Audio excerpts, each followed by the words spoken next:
Hello everyone, आज हम लोग बात करेंगे एफईटी के बारे में। एफईटी जो है फील्ड इफेक्ट ट्रांजिस्टर। एफईटी आप इसके पहले बीजेटी देखे होंगे।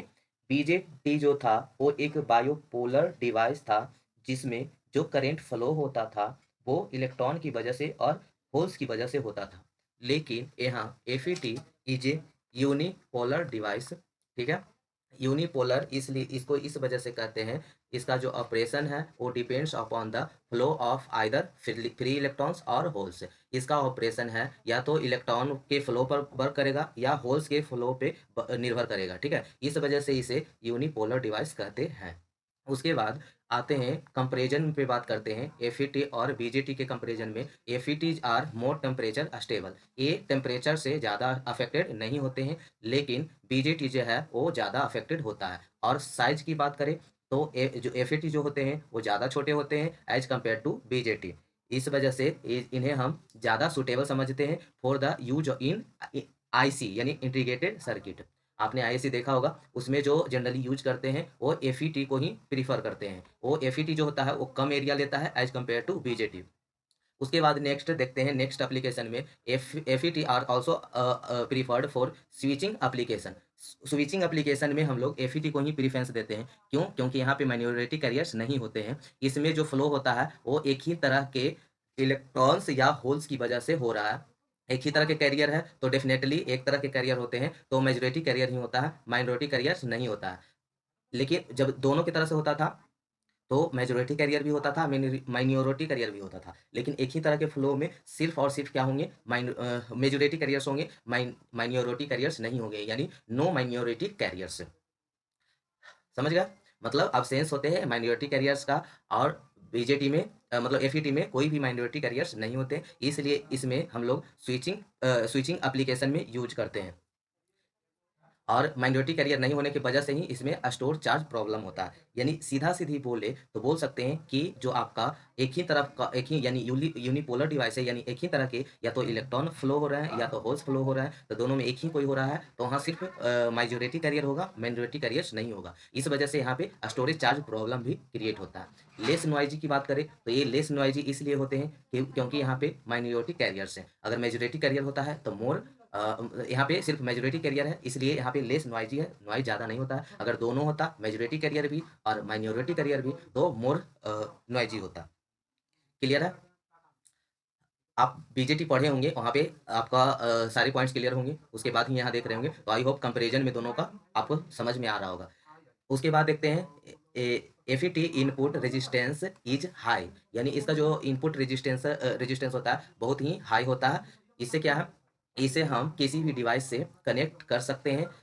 बट एम्पलीफायर की तरह एफईटी का एक ही ड्रॉबैक है बीजेटी के रिस्पेक्ट में। बीजेटी में वो ठीक है, एफईटी में एक ड्रॉबैक है, वो है इसका स्मॉलर गेन बैंडविड्थ। जो इसका बैंडविड्थ होता है वो छोटा होता है। ठीक है, और बीजेटी का वो ज़्यादा होता है। बीजेटी का यही फायदा है कि उसका गेन बैंडविड्थ ज़्यादा होता है और एफईटी का कम होता है। यानी only one advantage of BJT, एक ही चीज़ अच्छा है बीजेटी में, उसका गेन बैंडविड्थ ज़्यादा होता है, इसमें कम होता है। ठीक है, तो उसके बाद आते हैं क्लासिफिकेशन ऑफ एफईटी के। एफईटी है जो दो तरह से क्लासिफाइड किया गया है। एक है जंक्शन फील्ड इफेक्ट ट्रांजिस्टर और दूसरा है metal oxide semiconductor field effect transistor. और इसका एक और नाम होता है insulated gate field effect transistor, IGFET बोलते हैं इसे। कहीं कहीं मिलेगा आपको लिखा हुआ। जे फैक्ट को हम लोग दो पार्ट में और डिवाइड करते हैं, एन चैनल और पी चैनल। मतलब एन चैनल पी चैनल। ठीक है, मॉसफेट को भी दो पार्ट में डिवाइड करते हैं, डिप्लेशन मॉसफेट और दूसरा है इन्हांसमेंट मॉसफेट। डिप्लेशन जो मॉसफेट होता है वो भी दो पार्ट में डिवाइड होता है, ए चैनल पी चैनल। और एनहांसमेंट सिमिलरली एनहांसमेंट मॉसफेट को भी दो पार्ट में क्लासिफाइड किया, एन चैनल और P channel. Basic construction of J fat को, यानी इसका बेसिक कंस्ट्रक्शन देखेंगे जे फैट का, तो सबसे पहले बढ़िया समझिएगा जे फैट को, उसके कंस्ट्रक्शन को। ठीक है, चलिए जे फैट का कंस्ट्रक्शन देखिएगा, एक सेकेंड। यहाँ सिंपल पे एक पहले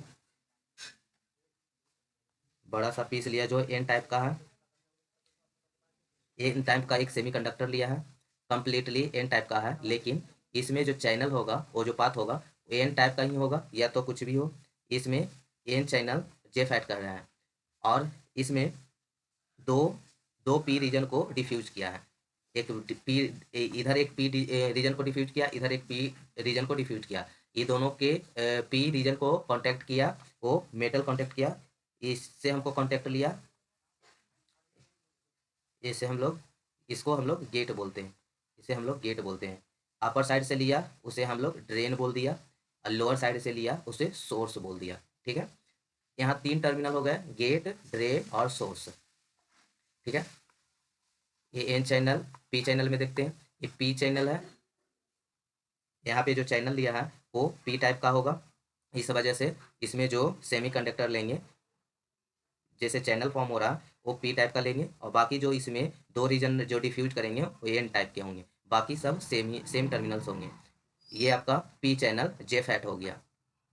सिंबल की बात करें, इसके सिंबल की बात करें, गेट, ड्रेन, सोर्स। यहाँ पे जो है गेट इधर इनवर्ड डायरेक्शन होता है, इनवर्ड होगा तो एन चैनल होगा, आउटवर्ड होगा तो पी चैनल होगा। तो ये गेट है, ये ड्रेन है, ये सोर्स है, ये आउटवर्ड है तो ये पी चैनल है। ठीक है, तो यहाँ पे भी आप देखेंगे बीजेटी से कंपेयर करते हैं तो देखेंगे यहाँ बीजेटी जो था वो भी 3 टर्मिनल डिवाइस था, एफईटी भी 3 टर्मिनल डिवाइस है। तो बीजेटी में जो आप देखे होंगे, यहाँ पे कलेक्टर होता था, यहाँ पे इमीटर होता था, और यहाँ पे आपका बेस होता था।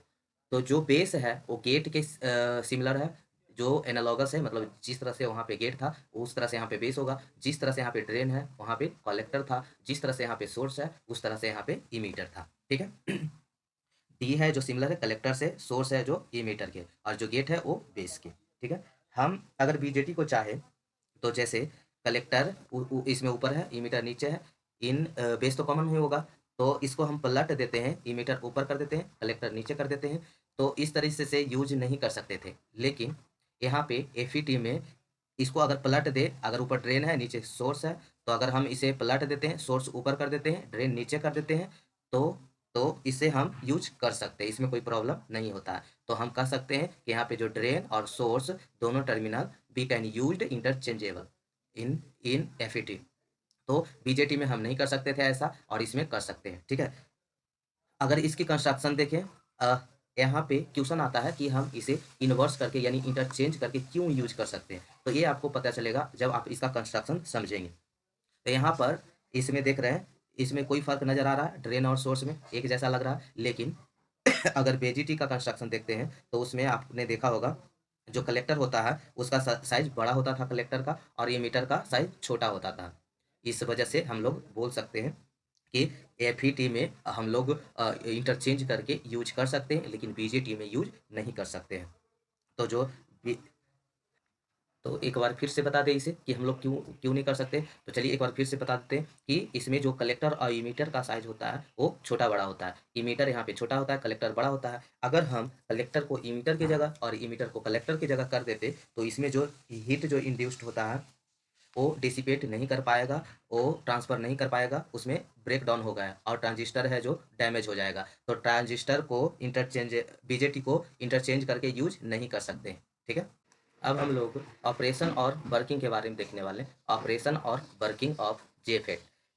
तो सबसे पहले यहाँ पे जेफेटी किस तरह से वर्क करता है उसको देखते हैं। तो एक चीज़ का यहाँ पे याद रखता है, यहाँ पे जो बाइसिंग करनी होती है यानी एक्सटर्नल बैटरी लगानी होती है जिसे हम लोग ऑपरेट कर सके। एक चैनल है, यहाँ से कुछ करंट फ्लो होगा, जो ड्रेन से सोर्स की तरह फ्लो होता है करंट। तो यहाँ पे जो करंट फ्लो होगा, अब करंट फ्लो होगा तो ये दो आपके चैनल है पी चैनल, अगर ये सेम चीज़ है, अगर सेम चीज़ है करंट को कम करना है, डेट मीन्स यहाँ पे कुछ ऐसी चीज़ लाऊं जिससे कुछ बाधा है, रेजिस्टेंस हो, ऑब्स्टकल हो, करंट को पास होने से रोके।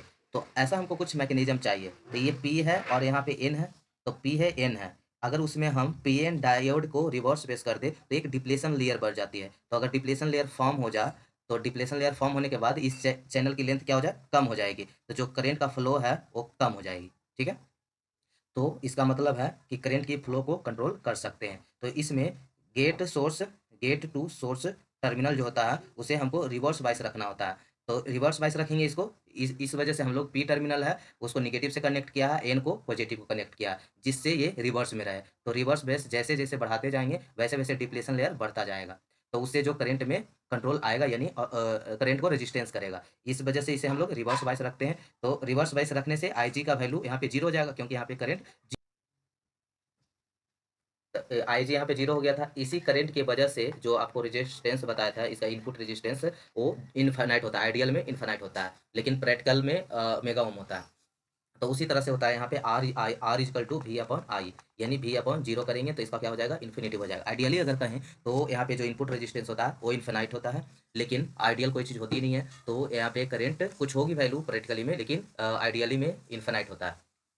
इनपुट साइड हो गया, ये ड्रेन टर्मिनल को पॉजिटिव को, ये इसको, ये सोर्स निगेटिव में होता है और ये पॉजिटिव निगेटिव, ठीक है।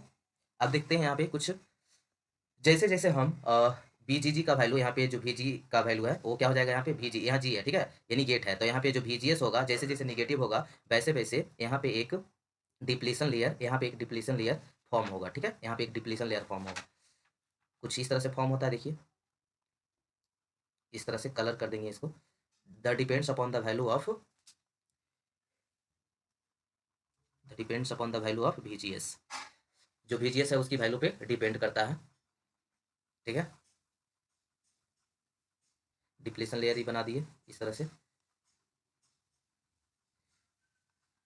ठीक है। सिंपली इस तरह से समझ सकते हैं कि कोई चैनल था, जो कोई चैनल था उसमें, एक सेकेंड, ज़्यादा अगर मतलब ज़्यादा जगह है तो ज़्यादा लोग पास होंगे, कम जगह है तो कम लोग पास होंगे। तो इस तरह से हम लोग डिप्लेशन लेयर बढ़ता जाता है, तो जो इलेक्ट्रॉन फ्लो हो रहा था वो कम हो जाएगा, यानी इलेक्ट्रॉन फ्लो कम हो गया तो करंट भी कम हो गया, ठीक है। तो बेसिकली यहाँ पे जो वोल्टेज है यहाँ पे उसे हम, जो करंट का फ्लो है, इलेक्ट्रॉन का फ्लो है, उसे हम कंट्रोल कर सकते हैं। तो इसी वजह से इस डिवाइस को हम लोग वोल्टेज कंट्रोलर डिवाइस कहते हैं, ठीक है। क्योंकि जो वोल्टेज कंट्रोल करने से कम या ज़्यादा करने से आपको करंट को कंट्रोल कर सकते हैं, ठीक है। VGS और VGG और VGS, यहाँ पे वोल्टेज की बात करें तो VGS और VGG कम ज़्यादा करके हम लोग करंट को कंट्रोल कर सकते थे, ठीक है। तो इसलिए हम लोग इसको कहते हैं वोल्टेज कंट्रोल डिवाइस।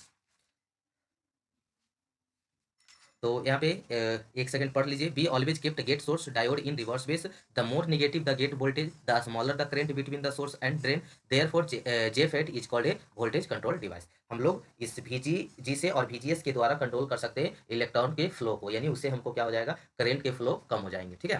तो इसलिए हम लोग इसको वोल्टेज कंट्रोल डिवाइस के नाम से भी जानते हैं, ठीक है। तो थैंक यू सो मच यहाँ तक बने रहने के लिए, मिलते हैं हम लोग नेक्स्ट एपिसोड में JFT के बाइसिंग पर, ठीक है।